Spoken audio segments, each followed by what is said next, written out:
From academic failure to entrepreneurial triumph, Sarah was an ordinary girl living in a small town. Growing up, she always felt like the odd one out. While her friends and classmates excelled academically, Sarah struggled with school. No matter how hard she tried, her grades were never up to par. She found math confusing, history boring, and science overwhelming. Each report card brought disappointment, and her teachers, though well-meaning, never believed she had much potential. By the time Sarah reached high school, the pressure to perform was immense. Her family came from a long line of academic achievers. Her parents both had advanced degrees, and her older siblings were honor students. The comparisons were constant, and Sarah couldn't help but feel like the black sheep of the family. Every test she failed, every class she barely passed, chipped away at her confidence. She began to believe that maybe she wasn't meant for success. Perhaps she just wasn't smart enough. In her final year of high school, Sarah hit rock bottom. She failed multiple subjects, and it seemed impossible that she would ever graduate. Her guidance counselor suggested she consider alternative paths, maybe vocational training or taking a gap year to figure things out. For the first time, Sarah questioned her worth. She wasn't just failing her classes. She felt like she was failing at life. One evening, after another round of arguments with her parents about her future, Sarah decided to take a walk to clear her head. She wandered through town and found herself in front of a small cafe she'd never noticed before. The cafe had a charming, rustic feel, and something about it drew her in. She ordered a coffee and sat by the window, watching the world go by.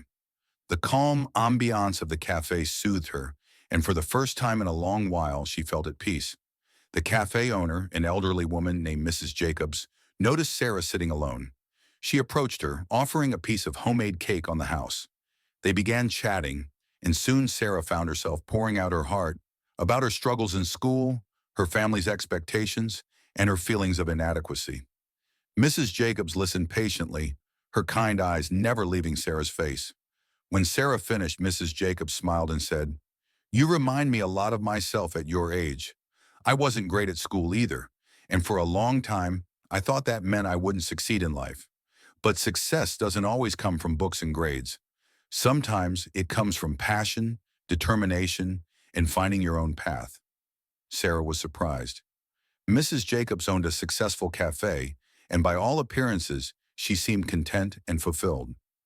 Intrigued, Sarah asked her how she had found her path. "I failed a lot in school," Mrs. Jacobs admitted. "I barely graduated, but I always loved baking. It was something I did for fun, something that made me happy. After years of trying to fit into careers that didn't suit me, I finally took a leap and opened this cafe. It was the best decision I ever made." That conversation sparked something in Sarah.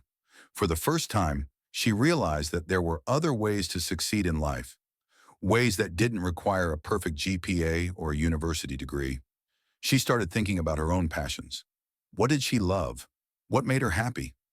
The answer came to her a few days later. Sarah had always been fascinated by design, particularly interior design.